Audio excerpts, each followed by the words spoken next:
Hi everyone, నేను మీ చెంచురెడ్డిని.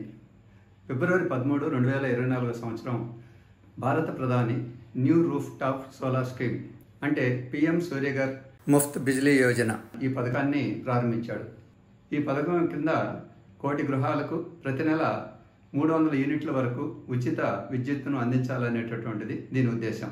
అది మరి ఎలా వీలవుతుందంటే సబ్సిడీ కింద రూఫ్ టాప్ సోలార్ ప్యానల్స్ను ఏర్పాటు చేసి సౌరశక్తిని విద్యుత్ శక్తిగా మార్చి అందించడమే.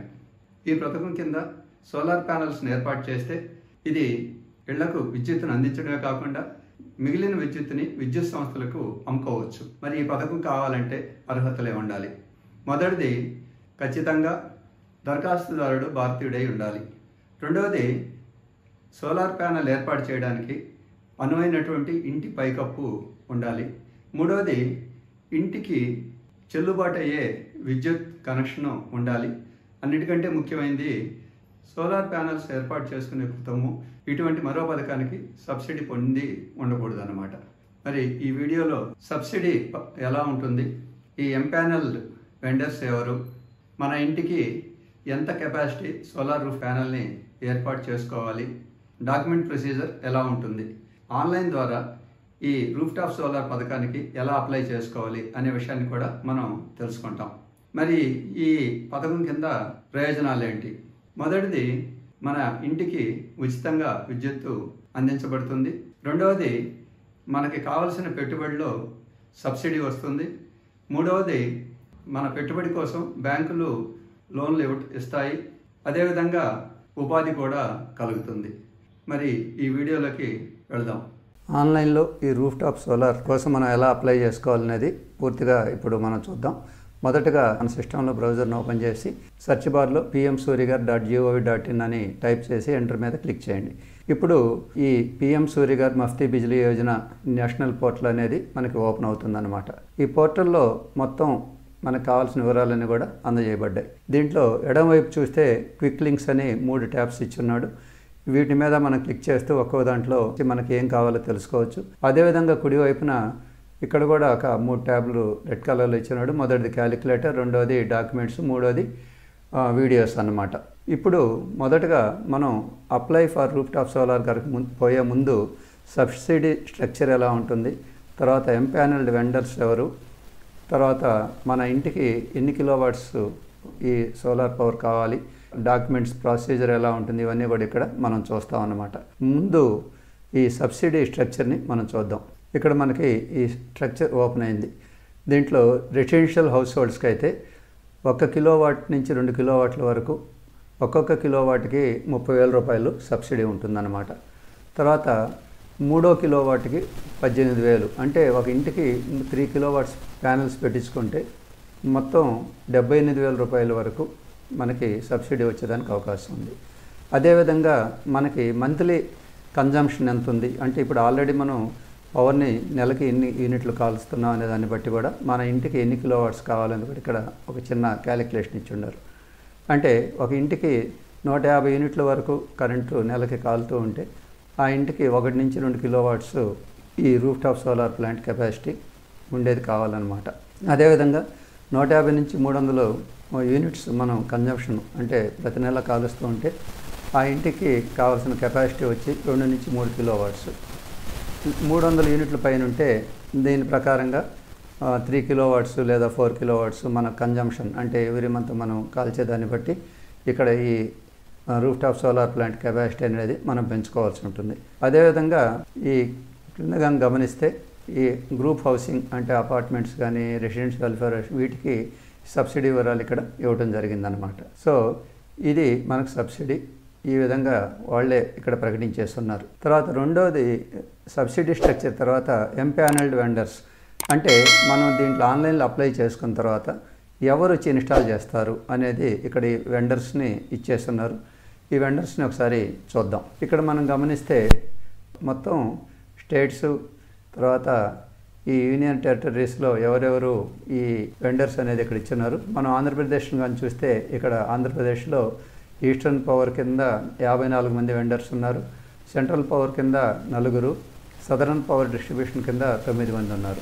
ఇక్కడ ఉదాహరణకు వచ్చి సదరన్ పవర్ కింద ఈ 9 మంది ఎవరు అనేది చూడాలంటే ఇక్కడ క్లిక్ చేస్తే ఆ 9 మంది మనకి ఇక్కడ కనిపిస్తారు. అంటే మనకి అప్లై చేసుకున్న తర్వాత శాంక్షన్ అయితే ఈ 9 మందిలో ఎవరో ఒకరు వచ్చి మన ఇంటి మీద ఈ సోలార్ ప్లాంట్ని ఇన్స్టాల్ చేస్తారన్నమాట. తర్వాత కుడివైపుకి వెళ్తే క్యాలిక్యులేటర్, అంటే మన ఇంటికి ఇందాక ఆల్రెడీ ఒక క్యాలిక్యులేషన్ వచ్చింది, ఇప్పుడు మళ్ళీ చూద్దాం. క్యాలిక్యులేటర్ మీద క్లిక్ చేస్తే మన ఇంటికి ఎన్ని కిలోవాట్స్ కావాలనేది ఇక్కడ మనం తెలుసుకోవచ్చు అన్నమాట. ఉదాహరణకు వచ్చి ఇక్కడ మనం ఏ స్టేట్లో ఉన్నాము ఈ వివరాలు ఎంటర్ చేస్తే కేటగిరీ రెసిడెన్షియలా, ఇన్స్టిట్యూషనలా, అంటే మనది ఏంది ఇండ్లా లేకపోతే ఏదన్నా ఆఫీస్ అనేది ఇక్కడ మనం ఇవ్వాలి. మనం ఆవరేజ్ మంత్లీ బిల్ ఎంత కడుతున్నాం, ఉదాహరణకి ఒక 1000 రూపాయలు బిల్లు కడుతున్నాం అని అనుకుంటే ఇక్కడ క్యాలిక్యులేట్ అని అడగగానే మనకు ఒక టేబుల్ వస్తుందన్నమాట. ఇక్కడ మన పైన చూస్తే recommended capacity for roof top solar plants as per your inputs, అంటే మనం ఇచ్చిన వివరాల ప్రకారం మనకు కావాల్సింది 1 కిలోవాట్ అన్నమాట. ఈ 1 కిలోవాట్ కెపాసిటీ ఉండే సోలార్ ప్లాంట్ని మనం పెట్టించుకుంటే మనకి ఎస్టిమేటెడ్ కాస్ట్ ఎంత ఖర్చు అవుతుందంటే 50,000. అందులో 30,000 రూపాయలు సబ్సిడీ పోతుంది. ఈ సబ్సిడీ పోతే దీని కింద మనకి కన్జ్యూమర్ షేర్, అంటే ఆ హౌస్ హోల్డ్ సబ్సిడీ పొంగా ఆయన కట్టాల్సింది వచ్చి 20,000 రూపాయలు. ఇక ఈ 1 కిలోవాట్ మనం ఇన్స్టాల్ చేసుకోవాలంటే మన బిల్డింగ్ లేదా ఇంటి పైన మనకి 130 చదరపు అడుగులు ఖాళీ స్థలం ఉండాలి. అదేవిధంగా అది రోజుకి 4 యూనిట్లు 4.32 యూనిట్లు ప్రతిరోజు మన కరెంట్ని ప్రొడ్యూస్ చేస్తుందన్నమాట. ఈ 1 కిలోవాట్కి మనకి పెట్టిన పెట్టుబడి 5.95, అంటే సుమారుగా 6 సంవత్సరాల లోపల వెనక్కి వచ్చేస్తుంది. అంటే ఈ ప్లాంట్ వచ్చి 20 సంవత్సరాల వరకు గ్యారంటీ ఉంటుందన్నమాట. మనకి ఇంకా మన ఇంట్లో మిగిలిన కరెంటు అమ్ముకోవటం వల్ల 24% రిటర్న్ ఇన్వెస్ట్మెంట్ కూడా మనకి వస్తుందన్నమాట. ఇప్పుడు ఉదాహరణకు వచ్చేసి ఇంకొక ఎగ్జాంపుల్ చూద్దాం. ఇక్కడ ఇవి కిలోవాట్స్ అనమాట. 1 కిలోవాట్ ఒక ఇంటికి 3 కిలోవాట్లు కావాలి అనుకుందాం. 3 కిలోవాట్లు కావాలి అంటే ఎంత ఏరియా, ఎంత ఖర్చు అవుతుందో ఒకసారి టేబుల్లో చూద్దాం. 3 కిలోవాట్స్ తీసుకుంటే మనకి ఎస్టిమేటెడ్ ప్రాజెక్ట్ కాస్ట్ వచ్చి 1,45,000 అవుతుంది. 1,45,000లో 78,000 మనకు సబ్సిడీ పోతే ఇక ఆ హౌస్ హోల్డ్, అంటే ఆ వినియోగదారుడు 67,000 రూపాయలు చెల్లిస్తే సరిపోతుందన్నమాట. ఆయనకి రూఫ్ టాప్ ఏరియా ఎంత ఉండాలంటే 300 చదరపు అడుగులు కనీస స్థలం, ఖాళీ స్థలం ఉండాలి. ఇది కింద మీటర్లో కూడా ఇచ్చున్నారు. రోజుకి 12.96 యూనిట్లు కరెంటు ప్రొడ్యూస్ అవుతుంది, అంటే సుమారుగా 13 యూనిట్లు, అంటే నెలకి 390 యూనిట్లు ప్రొడ్యూస్ అవుతుంది. సంవత్సరానికి 4,730 యూనిట్లు ప్రొడ్యూస్ అవుతుంది. తర్వాత సేవింగ్స్ వచ్చి రోజుకి ఇంత, అంటే ఇక్కడంతా కూడా సేవింగ్స్ ఇచ్చున్నారు. తర్వాత వచ్చి ఇక్కడ కానీ చూస్తే 5 సంవత్సరాలు 5.3 సంవత్సరాలు, అంటే సుమారుగా 5 సంవత్సరాల 4 నెలలకి మనం పెట్టిన పెట్టుబడి అంతా కూడా చెల్లిస్తుంది. ఈ విధంగా మనం ఈ టేబుల్ను ఉపయోగించి మనకి ఎన్ని కిలోవాట్స్ కెపాసిటీ ఉంటే సోలార్ ప్లాంట్ కావాలనో మనం తెలుసుకుంటాం.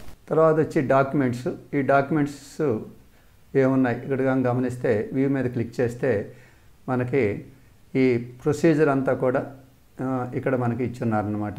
ఇప్పుడు ఫైనల్గా ఆన్లైన్లో ఎట్లా అప్లై చేసుకోవాలని దానికి ఇక్కడ మొదటిది apply for roof top solar మీద క్లిక్ చేస్తాం. క్లిక్ చేసిన తర్వాత ఇక్కడ మనకి స్టెప్ 1 వచ్చింది. స్టెప్ 1 అంటే ఇక్కడ మనకి రిజిస్ట్రేషన్ ఫర్ లాగిన్ అనమాట. దీంట్లో మీ స్టేటు, తర్వాత ఎలక్ట్రిసిటీ డిస్ట్రిబ్యూషన్ కంపెనీ, అంటే సదరన్ పవర్, ఈస్టర్న్ పవర్ అనేది, తర్వాత కన్జ్యూమర్ నంబర్, మన మీటర్కు ఉండే నంబరు, తర్వాత మన మొబైల్ నంబరు, ఈమెయిల్, ఇవన్నీ కూడా ఇక్కడ ఎంటర్ చేయాలి. అంటే ఇందులో రిజిస్ట్రేషన్ మొదటిది. రిజిస్ట్రేషన్లో స్టేట్ని మనం సెలెక్ట్ చేసుకుంటాం. తర్వాత రెండవది వచ్చి ఏ జిల్లా అనేటటువంటిది ఇక్కడ మనం సెలెక్ట్ చేసుకుంటాం. మూడవది వచ్చి ఈ జిల్లాలో ఈ మూడిటిల్లో ఏది మనకి సప్లై చేస్తుంది అనేది మనం సెలెక్ట్ చేసుకోవాలి. నెక్స్ట్ మన కన్జ్యూమర్ నెంబర్ కూడా ఇక్కడ ఎంటర్ చేయాలి. ఈ విధంగా ఎంటర్ చేసిన తర్వాత నెక్స్ట్ మీద క్లిక్ చేస్తే స్టెప్ 2కి మనం ఎంటర్ అవుతాం. ఇక్కడ దీంట్లో ఇవన్నీ కరెక్ట్ అయినా లేదని చూసుకొని నెక్స్ట్ ప్రొసీడ్కి వెళ్తే ఇక్కడ మన మొబైల్ నంబరు దానికి ఎంటర్ చేయగానే ఓటీపీ, ఈమెయిల్ అనేది ఆప్షనల్, ఈ వివరాలన్నీ కూడా ఎంటర్ చేసి సబ్మిట్ మీద క్లిక్ చేస్తే నెక్స్ట్ స్టెప్కి మనం వెళ్తాం అన్నమాట. స్టెప్ 2లో ఇతది ఈ మొబైల్ నెంబర్తో లాగిన్ అవుతాం. తర్వాత లాగిన్ అయిన తర్వాత అప్లై ఫర్ రూఫ్ టాప్ దానికి మన ఫార్మ్ ఒకటి ఓపెన్ అవుతుంది. దాంట్లో మొత్తం వివరాలను నింపి అప్లై చేస్తాం. బ్యాంక్ డీటెయిల్స్ కూడా ఎప్పుడు అడిగితే అప్పుడు దాంట్లో ఇవ్వాల్సి ఉంటుందన్నమాట. నెక్స్ట్ స్టెప్ వచ్చేసి ఈ వివరాలన్నీ ఎంటర్ చేసి మనం సబ్మిట్ కొట్టంగానే ఇది మనకి ఈ ఎంపానల్డ్ వెండర్స్ అని చెప్పి ఇందాక చెప్పుకున్నాం, వాళ్ళకి వెళ్ళిపోతుంది అన్నమాట. ఇది వాళ్ళకి వెళ్ళింది అంటే డిస్కంలో ఉండే వాళ్ళకి వెళ్తుందన్నమాట. వాళ్ళ నుంచి మనకి ఈ అప్రూవల్ అనేది రావాలి. అప్రూవల్ వచ్చిన తర్వాత వాళ్ళు వచ్చి మనకి మన ఇంటి మీద ఈ సోలార్ ప్లాంట్ని ఇన్స్టాల్ చేస్తారు. నెక్స్ట్ స్టెప్ ఏంటంటే ఒకసారి ఇన్స్టలేషన్ అయిపోయిన తర్వాత ఈ ప్లాంట్ వివరాలన్నీ కూడా అంటే ఇక్కడ ఎన్ని కిలోవాట్స్ ప్లాంట్ ఇన్స్టాల్ చేశారు, తర్వాత ఇవన్నీ కూడా సబ్మిట్ అయిపోయిన తర్వాత వాళ్ళు నెట్ మీటర్కి అప్లై చేసుకోవాలి. నెట్ మీటర్ అంటే మనకి ఈ మీటర్ ద్వారా మనకి ఈ సోలార్ ప్లాంట్ నుంచి ఎంత కరెంటు ప్రొడ్యూస్ అయ్యి మనం వాడుకుంటున్నాము, ఒకవేళ వర్షాలప్పుడు ఈ ప్లాంట్లో కరెంట్ ప్రొడ్యూస్ కాకపోతే మనం బయట నుంచి ఎంత వాడుకుంటున్నాము, ఒకవేళ మనకి అవసరానికి పోని ఎక్కువ ఈ ప్లాంట్ నుంచి కరెంట్ ప్రొడ్యూస్ అయితే దాన్ని మనం అమ్ముకోవచ్చు అనమాట. అందుకోసం ఈ మీటర్ని మనం పెట్టుకోవాల్సి ఉంటుంది. తర్వాత స్టెప్లో ఇక్కడ commissioning certificate will be generated from the portal. అంటే ఇంకా సరఫరా ఇవ్వడానికి ఈ సర్టిఫికేట్ జనరేట్ అవుతుంది. తర్వాత ఈ నెట్ మీటరు ఇన్స్టాలేషన్ అయిపోయిన తర్వాత డిస్కమ్ వాళ్ళు వచ్చి మళ్ళీ వాళ్ళు ఒకసారి ఇన్స్పెక్షన్ చేస్తారు. ఫైనల్ స్టెప్ వచ్చి ఈ రిపోర్టు వాళ్ళు డిస్కమ్ వాళ్ళు ఇచ్చిన తర్వాత మన బ్యాంక్ డీటెయిల్స్ అన్నీ కూడా ఒక క్యాన్సిల్డ్ చెక్ ద్వారా ఈ పోర్టల్లో మనం అప్లోడ్ చేయాల్సి ఉంటుంది. అప్లోడ్ చేసిన 30 రోజుల లోపల మనకు ఇవ్వాల్సిన సబ్సిడీ మనకి వెనక్కి వస్తుందన్నమాట.